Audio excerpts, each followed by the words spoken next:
Hello friends, welcome to sports allrounder YouTube channel. Cricket தான் final நடந்துட்டு இருக்குல்ல. First innings என்ன ஆச்சுன்னு பார்த்துருவோம். Ahmedabad packed full of blue t-shirt தான். 1,20,000 பேர் இருக்காங்கன்னு நினைக்கிறேன். நியூசிலாந்து தான் டாஸ் ஜெயிச்சாங்க. ஃபீல்டிங் எடுத்துக்கிறேன்னாங்க. குட். ஏன்னா செமிஃபைனல்லே அவங்க 173 13 ஓவரில் அடிச்சிட்டார் அவர் ஃபின் ஆலன். அது ஒரு அபாடாக நோக்கியா இவங்கெல்லாம் போட்டு அடிச்சனால அந்த கான்ஃபிடன்ஸ். அண்ட் ஃபைனல்னாலே ரன்ஸ் அந்த போட் இஸ் ஆல்வேஸ் குட். சூரியகுமாரும் அதான் சொன்னார், டாஸில் நாங்களும் பேட்டிங் பண்ணலாம் தான் நினச்சோன்னு. So both the captain got what they wanted. அவர் ஃபீல்டிங்னாரு, இவர் பேட்டிங்னாரு. நைஸ். அண்ட் ஓப்பனிங்கு அபிஷேக் சர்மா. நான் நேற்று ஒரு வீடியோ போட்டிருந்தேன், ஆஃப் ஸ்பின்னருக்கு எதிராக இவங்க ரொம்ப வீக்கு, அது கொஞ்சம் ஜாக்கிரதையாக இருக்கணும்னு. பட் செலெக்ஷன்லேயே கொஞ்சம் சின்ன தப்பு நடந்த மாதிரி இருந்தது சாட்னர். ஏன்னா அந்த மெக்கன்ஷிங்கிற ஆஃப் ஸ்பின்னர் ட்ராப் பண்ணிட்டு டஃபியை கூப்பிட்டு வந்தார். டஃபிலாம் ஒரு நாள் எடுக்க முடியாத விக்கெட்டு, இன்னொரு நாள் எடுக்க மாட்டார். அவர் பாருங்கள், அந்த டஃபி வந்தோடனே ஃபஸ்ட் ஓவரில் 15, ரெண்டாவது ஓவரில் 20, 2 ஓவரில் 35 கொடுத்தாரு. ஏகப்பட்ட வைடு வர. Anyway that is not our problem. அந்த இன்னொரு தப்பு மிச்சல் சாட்னர் பண்ணது ரைட். ஓப்பனிங் வந்து மேட் என்ட்ரி போட்டார். ஃபஸ்ட்டு சஞ்சு சாம்சன் 4 பால் எடுத்துக்கிட்டார் டு சி பால் ஃப்ரண்ட்டில் வருதா பேக்கில் வருதா. ஃபஸ்ட்டு 2 பால் ஃப்ரண்ட் ஃபுட்டில் போனார், 2 பால் பேக்கில் வந்தார் ஸ்டம்புக்கிட்ட. Then he started hitting. And second ஓவரில் கிளென் பிலிப்ஸை கொண்டு வந்தார். Very good option. ஏன்னா இது வரைக்கும் ஆஃப் ஸ்பின்னர் தான் அபிஷேக் சர்மா கண்டினியூஸாக அவுட் பண்ணிட்டு வந்தது இந்த ஹோல் டோர்னமெண்ட்டில். ஃபஸ்ட் ஓவர் இவ்வளோக்கு 5 ரன் தான் கொடுத்தாரு. பட் செகண்ட் ஓவர் அவர் கொடுக்கல. அங்கே தான் ஒரு சின்ன தவறு நடந்து டஃபியை கொண்டு வந்தார். டஃபியை போட்டு 15 run.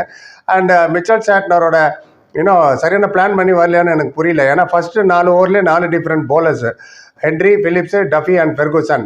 Philips and Henry okay, but Duffy பாருங்கள் 2 ஓவரில் 35, ஃபெர்குசன் ஃபஸ்ட் ஓவரில் 24. ஏகப்பட்ட வைடு. இப்படியே இஷ்டத்துக்கு வைடு அவங்களோட ஸ்டாண்டர்டு கிட்டத்தட்ட 8-9 வைடு கொடுத்துட்டாங்கன்னு நினைக்கிறேன். And dangerous opening partnership. நின்ட்டாங்கன்னா அவ்வளோதான், செட் ஆகிட்டாங்க. அபிஷேக் சர்மா என்றால் ஓப்பனிங்கு 98 ரன்ஸுங்க, ஹையஸ்ட் இந்த வேர்ல்டு கப் இந்தியாவுக்கு. இதுக்கு முன்னாடி 3.4 ஓவர் தான் விளையாண்டது இந்தியா ஓப்பனிங்க. இன்றைக்கி தான் 98 ரன் வரைக்கும் விளையாடுங்க. பவர் பிளேலேயே 92 ஃபார் நோ லாஸ். 10 ஓவரில் 127, 15 ஓவரில் 203. அதுக்கப்புறம் பிரேக் அப்ளை பண்ணிட்டாங்க. போன வேகத்துக்கு 300 போனோம். பார்ப்பேன் இப்போ என்ன ஆகுது. 16வது ஓவரில் பேசுகிறேன், 204 தான். அண்ட் ஃபைனல் வரும்போது it is always a pressure game. Final is a funny thing. You know, skill and all out of the window, courage box in. நான் சொல்லல, தினேஷ் கார்த்திக் சொன்னார். ஆமாம். And longer opening partnership. Sanju 33 பால்ஸில் 50 அடிச்சார். And third player to score 50 in semifinal and final in T20 world cup mark பண்ணிங்க. பாக்கி 2 பேர் யாருவா அப்படிங்க. ஆமாம், 2009 ஷாஹித் அப்ரிதி அப்படி தான் செமிஃபைனல்லையும் ஃபைனல்லையும் 50 அடிச்சார், கப்பிச்சிட்டாங்க அவங்க. அப்போ 2014 கோலி, நம்ம விராட் கோலி இல்லைன்னா எப்படி லிஸ்ட்டில் செமிஃபைனல் ஃபைனல் 2த்துலையுமே 50 அடிச்சார். ஆனால் நம்ம கப்பு ஜெயிக்கல. அது ஒரு பக்கம் இருக்கட்டும். அண்ட் அபிஷேக் சர்மா ஃபஸ்ட்டு 2 பாலில் டாட் விளாண்டு, அப்புறம் சிங்கிள். அதுக்கப்புறம் ஃபாஸ்ட் பாலர் தானே அவருக்கு அல்வா தான். லைனாக 4, 6, 18 பால்லே 50 அடிச்சிட்டாருங்க. ட்ரிங்க் பிரேக் வந்ததா, வாட்டர் பிரேக் வரும்போது எப்போதுமே வாட்டர் பிரேக் முடிஞ்ச உடனே ஏதாவது ஒன்று நடக்கும். அதான் நடந்தது. ஒரு அவுட் ஆகிட்டார் அபிஷேக் சர்மா. 21 பாலில் 52, 6 4, 3 6, 247 ஸ்லோவர் டெலிவரி. ரச்சின் ரவீந்திரா நான் எதிர்பார்த்தது தான். ஏன்னா ரச்சின் ரவீந்திரா தான் நிறைய விக்கெட் எடுத்தது பார்ட் டைம் பாலர் இவங்க டீமில் இந்த வேர்ல்டு கப்லேயே. அதுவும் wide off the ball, very very bad ball அந்த பால். ஆக்சுவலாக வைடு அதை ரீச் பண்ண போனார் அபிஷேக். அண்ட் ஃபெயிண்ட் எட்ஜு பிரமாதமான கேட்ச் பிடிச்சார். கீப்பர் டீம் சைப்பர் ரிவ்யூ கூட எடுக்கல. he got out. இன்னும் சாஃப்ட் டிஸ்மிசல் தான் சொன்னோம். த வே வாஸ் கோயிங் 100 ஈஸியாக அடிச்சிருந்துருக்கலாம். பட் மொக்க பாலில் அவுட் ஆகிட்டார். நல்ல பாலில் அடிச்சிட்டு இருந்தார். இஷான் கிஷன் கண்டினியூட் வேர் அப்படின்னா அபிஷேக் லெஃப்ட். அவரும் 25 ball 54, 4 4, 4 6, strike rate of 216. Opening 98 ரன்ஸுங்க. செகண்ட் விக்கெட் பார்ட்னர்ஷிப் ஒரு 105. தேர்ட் விக்கெட்டு 1 ரன் தான். ஃபோர்த் விக்கெட்டு 1 ரன் தான். ஆமாம், அது கண்டினியூஸ் அவுட் ஆகிட்டாங்க. இப்போது சூரியகுமார் யாதவ், காட் ரச்சின், போல்பின் நீஷம். ஜிம்மி நீஷம் இருக்கார்ல, அவரை முதலே கொண்டு வந்துருக்கணும். ஆல்ரவுண்டர் தான் விளையாடுறாரு. ஏன் கொண்டு வந்திருக்கோன்னா இந்த டஃபி பெர்கூசன்லாம் 150, 148ன்னு எதிர்பார்க்குறவங்க. அப்படி தான் அவங்க போடுவாங்க போலிங். ஆனால் இந்த பிச்சு மிக்ஸு சாயில். டாஸ் அப்பே கேன் வில்லியம்சன் ஜூம் மீட்டிங்கில் எங்கேருந்து நியூசிலேருந்து பார்த்து சொல்கிறார் அவர், இது பிளாக் அண்ட் ரெட் சாயிலில் மிக்ஸ் ஆகிருக்கு, ஜாகிரதையாக இருக்கணும், கொஞ்சம் ஹெல்ப் இருக்கும் ஃபாஸ்ட் பாலருக்கு, அதுக்காக don't fill it up with full fast பாலர்னு அவர் என்ன சொன்னார். அதுக்கு ஆப்போசிட்டாக தான் பண்ணார். இந்த ஸ்பின்னர் மெக்கனைஸை உட்கார வச்சுட்டு டஃபியை கொண்டு வந்தார். இந்த அளவுக்கு ஸ்கோர் போயிடுச்சு. குட். நல்ல சேஸாக தான் இருக்கும். ஏன்னா 300 போனால் 1 சைடட் ஆயிருந்திருக்கும். பாப்பா இப்போ எவ்வளோ போகுதுன்னு. ஏன்னா டியூ மைட் கம், வரலாம் வராமல் போகலாம். அண்ட் இந்தியா இன்னொரு ரெக்கார்டு சொல்லிடுறேன். India is never beaten New Zealand in T20 world cup. ஆமாம், குரூப்லேயே கடைசி மீட்டிங் இவங்களுக்கு வந்து 2021 துபாயில் நடந்தது T20 வேர்ல்டு கப். அதில் இந்தியா தோத்துருச்சு. இது வரைக்கும் 3 வாட்டி விளையாடாங்க. 3 வாட்டியும் நியூசிலாந்து தான் ஜெயிச்சாங்க. சர்ப்ரைஸ்டு அந்த கிளென் பிலிப்ஸை 1 ஓவருக்கு அப்புறம் நிறுத்தது. அப்புறம் Abhishek vulnerable against off spin தெரிஞ்சிருந்து நீங்கள் அவரை நிறுத்தினீங்கன்னா இன்னும் ஒரு ஓவர் ட்ரை பண்ணியிருக்கலாம். மேபி அவுட் ஆகிருக்கலாம், மேபி அடிச்சிருந்துருக்கலாம். இந்த ஜிம்மி நீஷம் இருக்கார்ல, அவர்லாம் அவர் ஃபாஸ்ட் ஓவர் தான் ஸ்லோ ஓவர் தானே உங்களுக்கு தெரியாது. அவர் அமர்நாத் மாதிரி ஜிம்மி அமர்நாத் அப்படி தான் இருப்பார். கிட்டக்க வருவார், ஏதோ ரன்னப் ஸ்டாப் ஆகிடுச்சு பிறகுன்னு பேட்ஸ்மேன் நினைப்பாங்க, பால் வந்துடும். அதே மாதிரி தான் சிவம் டுபே பாலும் அவ்வளோ ஸ்பீட் இருக்காது. பட் அந்த பால் நீங்கள் என்ன பண்ணுறதுன்னே யோசிப்பீங்க. டண்டுல்கரே கேட்டப்போ எனக்கு டிஃபிகல்ட் பாலர் வந்து அக்ரம், ஷோயப், மெக்ராத், மார்ஷல் அவங்களெல்லாம் சொல்லலை. இம்ரான் அவர் சொன்னதெல்லாம் ஆன்சி குரோனி மீடியம் பாஸ் பண்ணுறார். அதே மாதிரி ஆஞ்சலோ மேத்யூஸ் ஒருத்தர் இருக்கார் ஸ்ரீலங்காவில், அவரும் அப்படி தான் பெருமையாக வந்து போடுவார். பால் காலிங்கோட் இங்கிலாண்டில், இவங்களெல்லாம் ரொம்ப டிஃபிகல்ட் விளாடுறது. 3 விக்கெட் எடுத்துட்டார் பாருங்க. இது ரெகுலராக விளையாண்டவங்களால விக்கெட் எடுக்கும்போது இவர் 3 விக்கெட் எடுத்துட்டார் 2 ஓவரில். அதனால தான் ஸ்லோ பிரேக் ஆகிருக்கு.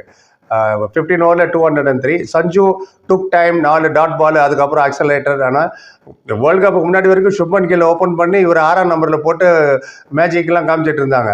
அதுக்கப்புறம் மீடியாலாம் கத்தி சத்தம் போட்டு இல்லைப்பா அது ஒழுங்காக இப்படி தான் போகணுன்னு சஞ்சு அபிஷேக் தான் ஓப்பன் பண்ணிட்டு இருந்தாங்க போன வருஷம்லாம். Highest opening. இந்த 2 பேரும் வேர்ல்டு கப் ஆனால் விளையாண்டதே கிடையாது. இதான் ஃபஸ்ட் டைம் விளையாடுறாங்க. சஞ்சு அண்ட் அபிஷேக் பாருங்கள் என்ன ஃப்ரீலெஸ்ஸாக விளையாண்டாங்க. கரேஜியஸாக ஃபஸ்ட் 2 ஓவர் பார்த்துட்டு அடிக்க ஆரம்பித்தது. அதுக்கப்புறம் தான் இப்போ சஞ்சு சாம்சன் பாருங்கள் 3 50 ரோ. ஆமாம், கன்சிக்யூட்டிவ் 50. வெஸ்ட் இண்டீஸ்க்கு எதிராக நாக் அவுட் ஆல்மோஸ்ட் ஜெயிச்சது அவரால் தான். செமிஃபைனல் இங்கிலாந்து 87 என்னமோ. இப்போ இன்னைக்கு வர very very quick 89 of 46 ball, 5-4 8-6, 14 dot ball தான். Strike rate of 193.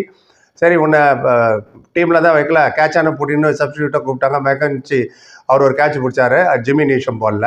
Hardik Pandya விளையாடிருக்காரு, Suryakumar டக்கு. But it happens. ஏன்னா செட் ஆச்சு, அடிக்க போனோம். ஏன் பேட்டிங்கை போட்டு இப்படி சொதப்பினாங்க தெரில. செமிஃபைனலில் ஹார்திக் இவர் வந்தார், சிவம் டுபே. இப்படி நீங்கள் பண்ணிங்கனாலே அந்த லெஃப்ட் ரைட்டு காம்போ சம்டைம் தான் work out. Top 3 done. Shivam Dube தான் வந்திருக்கணும். அந்த இடத்துல ஹார்திகே வந்துருக்கூடாது ஃபர்ஸ்ட் ஆஃப் ஆல். இப்போ பாருங்கள், ஹார்திக் 11 பாலில் 11 ரன், திலக் வர்மா 7 பாலில் 7 என்னமோ.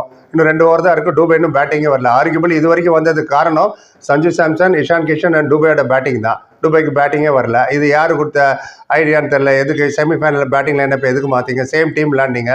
நான் குல்தீப் யாதவ் விளையாட வைங்க, மிடில் இன்னும் யூஸ்ஃபுல்லாக இருக்கும்னு சொன்னேன். விளையாடல, பார்ப்போம். அந்த ஸ்கோரை யூஜாக போயிட்டுருக்குல்ல. இப்போ பாருங்கள், அவங்ககிட்ட இருக்கிற பேட்ஸ்மேன் எல்லாமே அடிதடி பேட்ஸ்மேன் தான். Tim Seifert, Finn, Rachin Ravindra, Glenn Phillips, Chapman, Daryl Mitchell 7ஆம் நம்பரில் வராரு. Jimmy Neesham 8 and Santner himself very good player அவர். அப்புறம் ஹென்ரியோட பேட்டிங் பண்ணார். நம்பர் 9 வரைக்கும் பேட்டிங் இருக்குது அவங்களுக்கு. போலிங் பும்ரா, எஸ் அவர் விளையாடுறது கஷ்டம். பட் தெரியல, ஹர்ஷதீப் சிங், ஹார்திக், டூபே, அக்சர், வெட்டு பால், வருண் என்ன நடக்க போகுதுன்னு பார்ப்போம். They will not give it so easily. And fastest 100ங்க T20 வேர்ல்டு கப்பில் நாக் அவுட்டில் இந்தியா. அது சொல்கிறேன். 7.2 ஓவர்ஸில் இன்றைக்கி அடிச்சாங்க 100. இதுக்கு முன்னாடி என்னென்னு கேட்பீங்க, 7.5 overs New Zealand versus South Africa. இதே வேர்ல்டு கப் தான் செமிஃபைனலில். தெரில, Jimmy Neesham did his job very well. பார்ப்போம் சேஸ் எப்படி என்ன பண்ண போகிறாங்கன்ட்டுன்னு. Pin drop silence Sanju Samson out ஆனதுக்கப்புறம் டாப் 3 பேட்ஸ்மேனுமே 50 அடிச்சிட்டாங்க. அதுக்கப்புறம் வர்றவங்க கொஞ்சம் தந்தாங்க. Run ball 11 ball 11 what is this 300 bound எதிர்பார்த்தா. பார்ப்போம் எவ்வளோ முடியுதுன்னு. இப்போ ஸ்கோர் 226 ஃபார் 4 in 18 ஓவர்ஸ் என்னமோ. பார்ப்போம் எவ்வளோ முடியுது. 250 முடியும்னு நினைக்கிறேன். தமிழில் மென்ஷன் பண்ணுறேன் எவ்வளோன்னு. நீங்கள் என்ன நினைக்கிறீங்க? எங்கள் மேட்ச்சை கைவிட்டு போச்சு சொல்லுங்கள். 300 போகாமல் எங்கே வந்து நின்றுச்சுன்னு. பரி பார்த்ததுக்கு முன்னாடி like, comment, share and subscribe. Thank you so much.